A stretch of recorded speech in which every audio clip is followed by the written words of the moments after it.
अस्सलाम वालेकुम दोस्तों, मैं doctor Anwar stand up product साहब भाइयों को हमने अदर इंशाल्लाह उम्मीद है आप खुश होंगे, बर्द भी इंशाल्लाह आपको तंदुरुस्त होंगे। हमारे साथ लगे रहें, जुड़ रहे हैं। हम आपको सिर्फ फार्मिंग स्पायरिंग उस्ताद तजर्बात पोल्ट्री से रिलेटेड मालूमात भाइयों तक पहुँचाते रहेंगे। तो भाइयों आज बस में बात करेंगे एक मुर्गे की बीट के मतलब, यानी कि बीट को देख के बीमारियों का पता चलाना, मुर्गे की बीट की शाम कितनी होती है, इस टॉपिक पे बात करेंगे। मुर्गे की हर चीज़ जो होती है वो ज़ाहिर करती है बीमारियों को। मुर्गे के जो कलगी है मुर्गे की, उसको देख बीमारियों का पता चलता है। मुर्गे के परों को देख बीमारियों का पता चलता है। मुर्गे का चेहरे को देख बीमारियों का पता चलता है।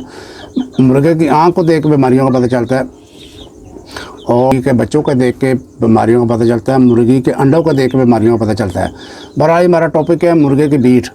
तो मुर्गे की बीट जो होती है भैया, उसके अंदरूनी हालात का पता बताती है कि इस मुर्गी के अंदर क्या चल रहा है या मुर्गे के अंदर क्या चल रहा है, उसका मौसम क्या चल रहा है, उसको खुराक क्या चल रही है, उसके अंदर पेट का कीड़े हैं या नहीं है, उसकी अंतड़ी के अंदर इन्फेक्शन है या क्या है, जिसको टाइफाइड है, इसको इक्वल आई है क्या है, जो भी चीज़ है, जो भी इन्फेक्शन है अंदर, वो सब बीटों के ज़रिए पता चलेगा।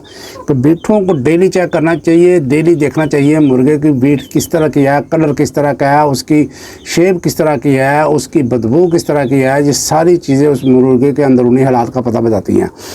तो भाइयों, मुर्गी की जो सबसे बड़ी वजह होती है मुर्गे की बीट के मतलब मैं बताऊंगा कि नॉर्मल बीट कौन सी होती है, अच्छी जो बीट होती है, नॉर्मल बीट कौन सी होती है।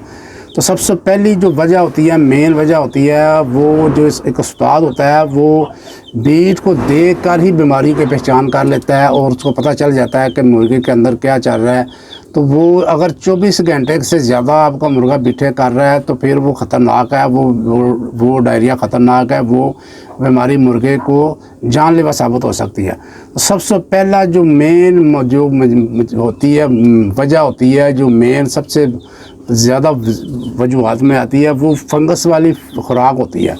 तो फंगस वाली खुराक की वजह से भैया मुर्गे जो होते हैं वो डायरिया करना शुरू कर देते हैं और मुर्गे की जो होती है वो बीट जो होती है पतली हो जाती है। तो फंगस वाली खुराक का बेहतरीन हल है कि सेब के सिरका का इस्तेमाल किया करें, सब्ज़ा इस्तेमाल किया करें, हल्दी का इस्तेमाल किया करें, और गर्मी का मौसम है तो लहसुन वगैरह का इस्तेमाल करें, मोरिंगा का इस्तेमाल करें, दोपहर बूटी का इस्तेमाल करें, पुदीना धनिया का इस्तेमाल करें।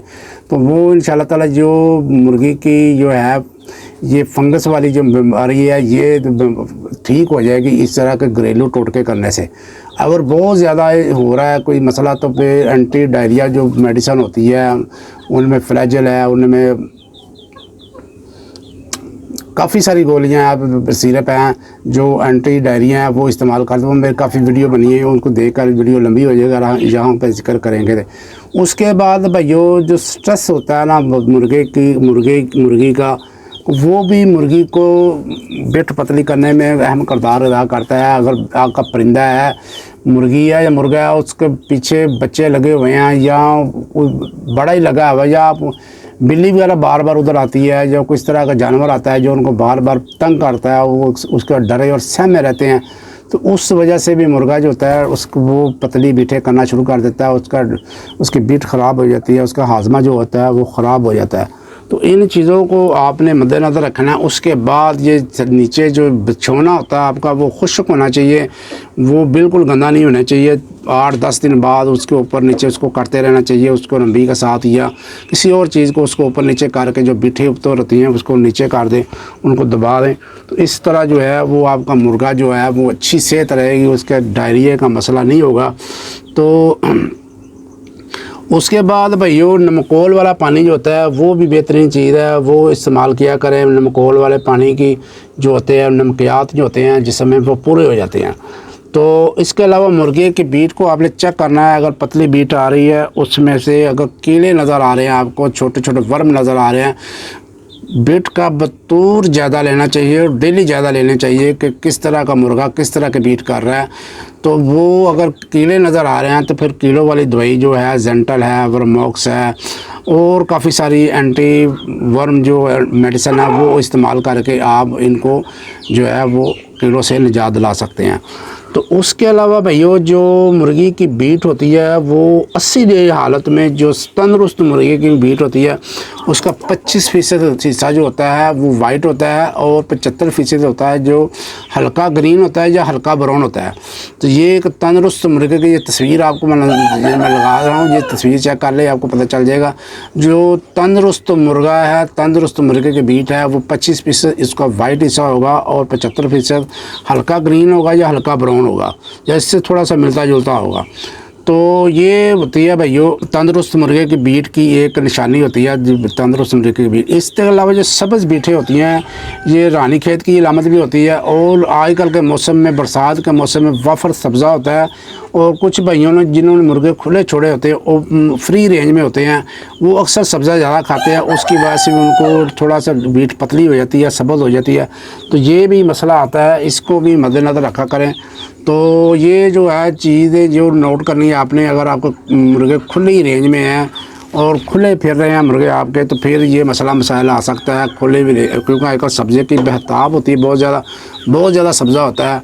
तो इस वजह से मुर्गे जो होता है सब्ज़े का ज़्यादा इस्तेमाल करते हैं और अक्सर थोड़ा सा डायरिया का मसला हो जाता है, उनकी बीटें सब्ज़ आनी शुरू हो जाती हैं।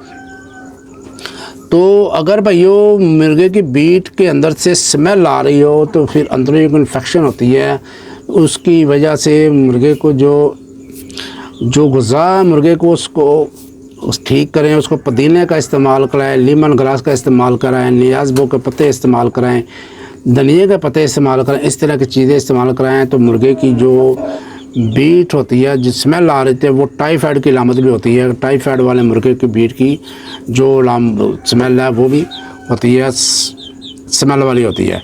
इसके अलावा टाइफाइड के मुर्गे की जो बीट होती है वो गहरे काले रंग की होती है। गहरे काले रंग की जो बीट होती है वो भी टाइफाइड मुर्गे की बीमारी की निशानदही करती है।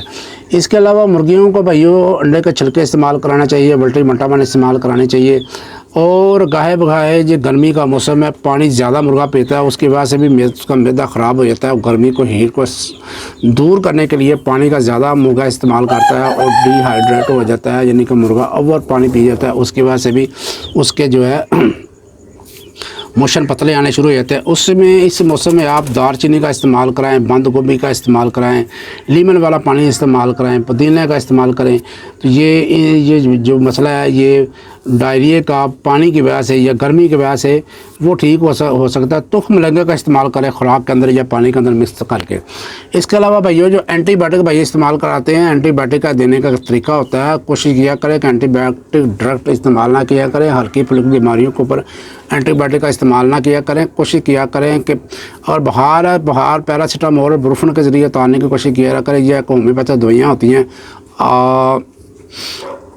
एकोनाइट बेलाडोना 200 में, ये इस्तेमाल करें। ये भी बड़ी अच्छी दवाइयाँ, दोनों मिक्स करके 2-3 ड्रॉप दोनों को मिक्स करके पिला दें, मुर्गे का जो बुखार है वो ठीक हो जाएगा। तो कोशिश किया करें एंटीबायोटिक का कम इस्तेमाल किया करें। ज़्यादा एंटीबायोटिक इस्तेमाल करने से भी मुर्गे को डायरिया हो जाता है, उसकी बीट का कलर ख़राब हो जाता है, उसकी पीठ में से बदबू आनी शुरू हो जाती है और मुर्गा का हाजमा ख़राब हो जाता है एंटीबायोटिक का इस्तेमाल करने की वजह से।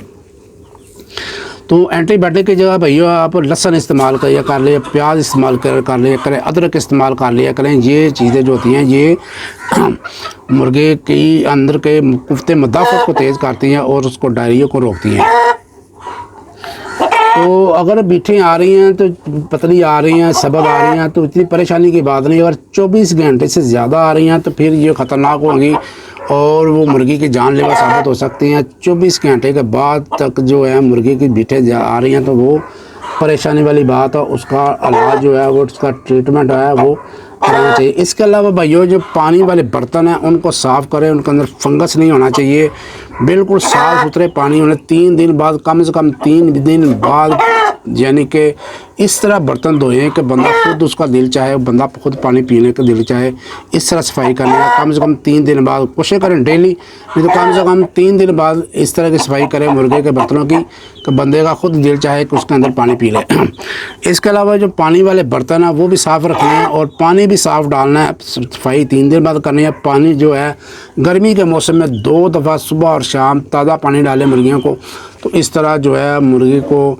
इसके अलावा जो दही है भाई, दही का इस्तेमाल किया करें। दही जो होता है बड़ा ज़बरदस्त चीज़ है, ये मुर्गियों को एंटी डायरिया है, मुर्गे का डायरिया रोकता है और मुर्गे की कुफ्ते मदाफ़त को तेज़ करता है, उनके अंतड़ियों को इन्फेक्शन को ख़त्म करता है। दही एक बड़ी ज़बरदस्त चीज़ है मुर्गियों के लिए, तो इसका दही का इस्तेमाल जो है वो किया करें, ये बड़ी ज़बरदस्त चीज़ है। तो ये थी भाई ये बीट के बारे में। इंशाल्लाह बहुत ज़्यादा लंबा लेक्चर हो सकता है, किस्तों में हो सकता है, सीरियल चल सकती है, लेकिन वीडियो लंबी हो रही है। इंशाल्लाह ताला मैं कोशिश करूँगा कि इसको इधर ही वाइंड अप कर दूँ और फिर किसी टॉपिक के ऊपर इंशाल्लाह बीटों के ऊपर मज़ीद इंशाल्लाह ताला बीमारियों के मतलब मज़ीद इसकी शेप के मतलब इंशाल्लाह बात करेंगे। तो अगर आप चैनल में नए हैं तो सुर्ख रंग का सब्सक्राइब वाला बटन दबा के इसको काला कर दो, बेल आइकन और बटन दबा ताकि आने वाली फॉर्मेटिव वीडियो भाई तक पहुँचते रहें। और वीडियो को ज़्यादा से ज़्यादा शेयर किया करें। अल्लाह का नबी का फरमान है कि इल्म का सीखना सिखाना, उसको फैलाना, उसका शेयर करना सदका जारिया है। तो भाई को दे इजाज़त। असील चौक जिंदाबाद, पाकिस्तान जिंदाबाद। अल्लाह हाफिज़।